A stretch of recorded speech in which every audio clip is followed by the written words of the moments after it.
కల్వకుంట్ల కంపు తెలంగాణకి ఎందుకు? ఈ ఒక్క విషయాన్ని బాగా రాశారు. ఆదాబ్ హైదరాబాద్ ఏం రాసిర్రు?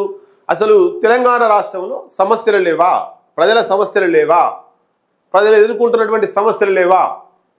రాష్ట్ర ప్రభుత్వం తీసుకొస్తున్నటువంటి సంక్షేమ పథకాలు ప్రజలకు ఎంతవరకు అందుతున్నాయి? ఈ రాష్ట్రంలో ప్రజలు ఏం కోరుకుంటున్నారు? కాంగ్రెస్ ప్రభుత్వం అన్నీ ఇచ్చిందా? ఇట్లాంటి అంశాల మీద media, main stream media, social media, ఈ ఏదైతే డిజిటల్ మీడియా ఇవన్నీ ఉన్నాయో అవి చూపించకుండా కేవలం ఒక వారం 10 రోజుల నుంచి కల్వకుంట్ల కవిత, కేసీఆర్, ఈ ఫ్యామిలీలో జరుగుతున్నటువంటి గొడవలు ఇవే చూపిస్తున్నారు.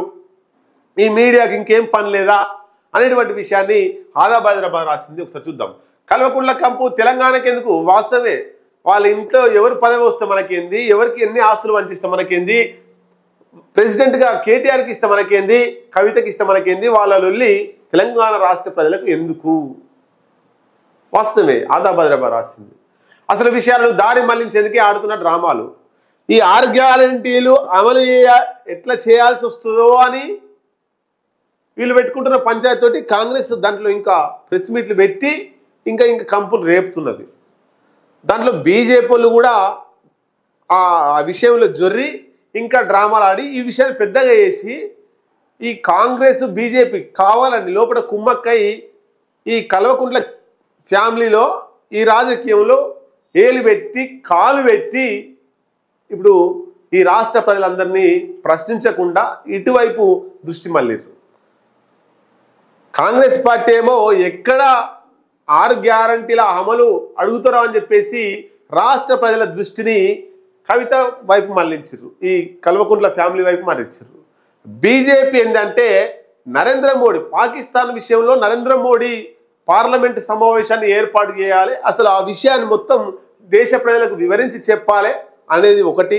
రెండవది, మావోయిస్టుల మీద ఈ నంబాల కేశవరావుకు సంబంధించి ఆయన చనిపోయింది కాబట్టి మావోయిస్టుల మీద ఈ 2 అంశాల పైకి ఈ దేశ రాష్ట్ర ప్రజల దృష్టి మరలకుండా ఉండాలని బీజేపీ వాళ్ళు ఈ విషయంలో ఏలు పెట్టిర్రు. అంటే బీజేపీకి సంబంధించి పాకిస్తాన్, ఆ తర్వాత ఈ మావోయిస్టుల విషయంను జనాలు ప్రశ్నించకుండా ఇటువైపు మళ్ళాలని బీజేపీ వాళ్ళు రోజుకొక మాట మాట్లాడుతారు బండి సంజయ్ వీళ్ళ గురించి. ఇక జనాలు సంక్షేమ పథకాల గురించి అడగొద్దని కాంగ్రెస్ వాళ్ళు కూడా ఇలా కాలు పెడతారు. మొత్తం మీద కల్వకుంట్ల ఫ్యామిలీ కంపు అయిపోతుంది. రాష్ట్ర సమస్యల వలయంలో చిక్కుకొని విలవిల్లాడుతోంది. రియల్ ఎస్టేట్తో సహా అన్ని రంగాలు కుంటుపడ్డాయి. స్త్రీలకు ఉచిత బస్ మినహా రాష్ట్రంలో ఒరిగింది ఏమీ లేదు. ఇన్ని సమస్యలుంటే కేవలం ఎమ్మెల్సీ కవిత వ్యవహారంపై మీడియా దృష్టి పెట్టడం ఏంటి? వాస్తవం, 100 సమస్యలు ఉన్నాయి. ఉద్యోగాలు లేక, సద్యోగాలు లేక చాలామంది రైతులు ఆత్మహత్య చేసుకున్నారు. వాళ్ళకి ఇంకా వరి ధాన్యం కళ్ళాల్లోనే ఉంది. వర్షాకాలం వచ్చినా కూడా ఇంతవరకు కొనలేదు, మొలకలు వచ్చినాయి.